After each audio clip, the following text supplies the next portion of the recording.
South ఇండియాలోని అతి తక్కువ ధరలకి రత్నాలనందించే ఏకైక సంస్థ 6JVR.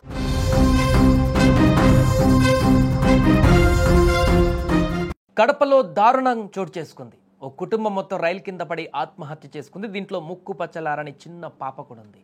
ఈ విషయం తెలిసి వేరే ప్రాంతంలో ఉన్న వారి నానమ్మ కూడా వెంటనే చనిపోవడం బాధాకరంగా మారింది. దీనికి సంబంధించిన పూర్తి వివరాలు చూద్దాం. దానికంటే ముందు బిగ్ అప్డేట్ ఒకటి చూద్దాం. హైదరాబాద్ మొత్తంలో ఉన్నటువంటి బెస్ట్ ప్రాపర్టీస్ అన్నిటినీ ఒక వేదికపైకి తీసుకువస్తుంది సుమన్ టీవీ. అక్టోబర్ 18, 19వ తేదీన HSCC నోవోటోలో జరిగేటువంటి సుమన్ టీవీ ప్రాపర్టీ ఎక్స్పోలో best flats, villas, open plots Deepavali offers and డిస్కౌంట్స్తో అందుబాటులో ఉంటాయి. మీరు విజిట్ చేసి ప్రతి గంటకి ఒక గోల్డ్ కాయిన్ గెలుచుకునేటువంటి ఛాన్స్ కూడా ఉంది. ఫ్యామిలీతో రండి, మీ డ్రీమ్ ప్రాపర్టీని సొంతం చేసుకోండి.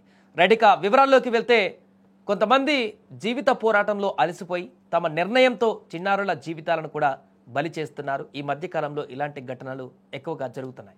తమకేం కావాలో కూడా చెప్పలేని ఆ పసి హృదయాలను లోకానికి దూరంగా శాశ్వతంగా పంపించేస్తున్నారు.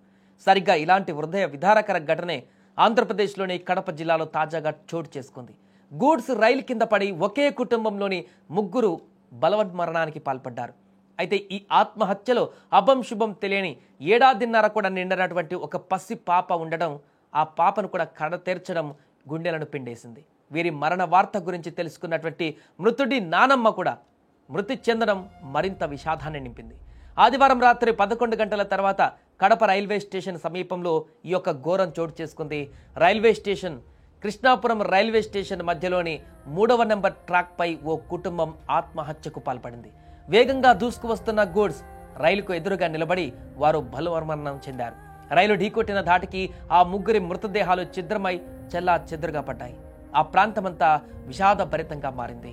పసిపాప దేహం ఒకవైపు, తల్లిదండ్రుల మృతదేహాలు మరొక వైపు పడి ఉండడం అక్కడున్న వారందరినీ కూడా తీవ్రంగా కలిచివేసింది. మృతి చెందిన వారు శంకారపురం నివాసులు శ్రీరాములు, భార్య శిరీష, కొడుకు రిత్విక్గా గుర్తించారు. ఇక వీరు మరణ వార్త విన్నటువంటి మృతుడు నానమ్మ కూడా వెంటనే దాన్ని జీర్ణించుకోలేక, తట్టుకోలేక ఆమె హృదయం కూడా ముక్కలై చనిపోయింది. కుటుంబంలో నలుగురు ఎట్ ఏ టైం ఇప్పుడు చనిపోవడంతో ఆ ప్రాంతం అంతా కూడా విషాదకరంగా మారింది. రైల్వే ట్రాక్ పై కుటుంబం ఆత్మహత్య గురించి సమాచారం అందుకున్న రైల్వే పోలీసులు వెంటనే సంఘటనా స్థలానికి చేరుకున్నారు. వారు ఆ దృశ్యాలను చూసి చలించిపోయారు. డెడ్ బాడీలను పరిశీలించిన రైల్వే పోలీసులు వాటిని పోస్ట్ మార్టం నిమిత్తం కడప రిమ్స్ మార్చురీకి తరలించారు. ఈ ఘటనపైన RPF పోలీసులు కేసు నమోదు చేశారు. ఒకేసారి కుటుంబం మొత్తం ఇలా బలవన్మరణానికి పాల్పడడం వెనుక కారణాలు ఏమై ఉంటాయని కూడా ఇప్పుడు మిస్టరీగా మారాయి. అప్పుల బాధలున్నాయా, కుటుంబ కలహాలు కారణమా, లేక ఇంకేదైనా ఉన్నాయా? ముక్కు పచ్చలారని ఆ పసిపాపను కూడా చంపవలసిన పరిస్థితి ఆ దంపతులకు ఎందుకు వచ్చింది? అసలు ఏం జరిగింది? ఇది బలవన్మరణమేనా?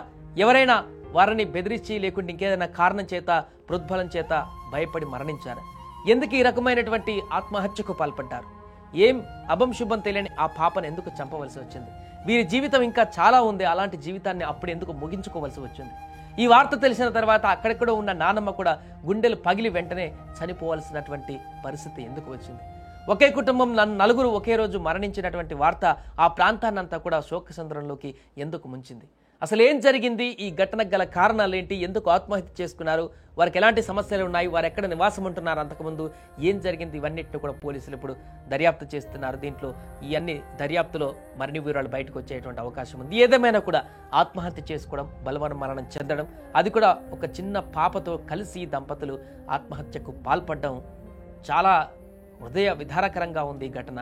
ఒకవేళ వారికి ఏమైనా సమస్యలు ఉంటే, ఎవరికైనా ప్రాబ్లమ్స్ ఉంటే ఇంకా ఆల్టర్నేట్ సోర్స్ చూసుకోవాల్సింది, కౌన్సిలింగ్ తీసుకోవాల్సింది. లేకుంటే ఇంకా సమస్యకు చాలా రకాల సొల్యూషన్స్ ఉంటాయి. క్షణికావేశంలో ఏదైనా నిర్ణయం తీసుకున్నా కూడా చిన్న పాపను కనీసం ఆ పాపనన్నా వాళ్ళ నానమ్మ ఉందంటున్నారు, నానమ్మ దగ్గర వదిలిపెట్టడమో లేకుంటే ఎక్కడన్నా పెట్టడమో అలాంటిదైనా చేసి ఉండాలి. కానీ వారు ఏమనుకున్నారేంటో కానీ మొత్తం మూకుమ్మడిగా ఆత్మహత్యకు పాల్పడ్డారు. ఈ ఘటనతో అక్కడ నానమ్మ కూడా చనిపోవడం ఒక్కసారిగా ప్రాంతమంతా కూడా తీవ్ర దిగ్భ్రాంతిలోకి మునిగిపోయింది.